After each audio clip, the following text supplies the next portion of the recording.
ইসলাম প্রতিষ্ঠায় আমাদের কি করা উচিত? ইসলাম প্রতিষ্ঠায় রাসূলুল্লাহ সাল্লাল্লাহু আলাইহি ওয়াসাল্লাম যা করেছে আমরা তাই করব। রাসূল কি করেছেন বলেন? জিহাদ করেছেন।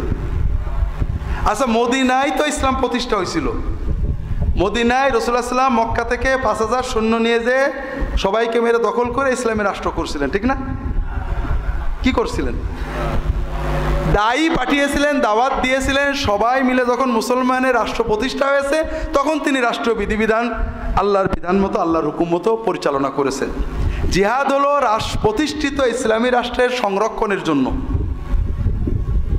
এটার নিরাপত্তা সার্বভৌমত্ব নিশ্চিত করার জন্য, সারা বিশ্বের মুসলমানদের নিরাপত্তা নিশ্চিত করার জন্য।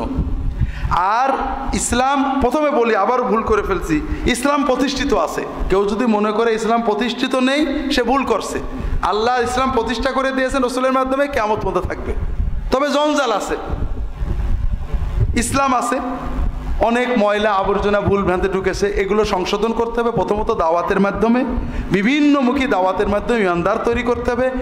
আমরা যদি এখন, আমাদের একজন আমাকে বলছে আমরা এদেশের 80-90% মুসলমান, আর এই সমস্ত শয়তান কাফের নাস্তিক আমাদের উপর ডান্ডা ঘোরাবে, আমরা কিছু করব না। তা আমি বললাম যে দেখেন, উল্টো, এদেশের 99% মুসলমান হলো 35-65 মুসলমান, অর্থাৎ সেকুলার মুসলমান। অনেকে নামাজই পড়ে না মুসলমান, যারা নামাজ পড়ে তারা সুদ খায়, ঘুষ খায়, বেপরদা চলে, আসে না নেই।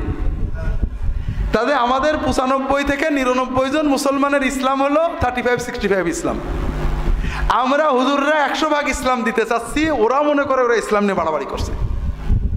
হুজুররা বাড়াবাড়ি করছে, একজন নামাজ পড়ে, নামাজের বিরুদ্ধে বলে রাগ করে, আর যদি পর্দার কথা বেশি বলেন, বেপর্দা চললে তার বাড়ি ঢুকতে না দেন, ওরা হুজুররা বাড়াবাড়ি করছে, আছে না নেই? কাজেই তারা মনে করছেন যে আমরা একটা বাড়াবাড়ির ইসলাম তাদের উপরে চাপিয়ে দিচ্ছি। কাজেই আপনি যে ইসলাম বিশ্বাস করেন, যে ইসলাম আপনার কলিজা নাড়ায়, এই ইসলাম মানুষের ভিতরে ঢুকান। যখন এই ইসলাম মানুষের ভিতরে ঢুকবে, প্রভাব আপনার মতোই লোক বেড়ে যাবে।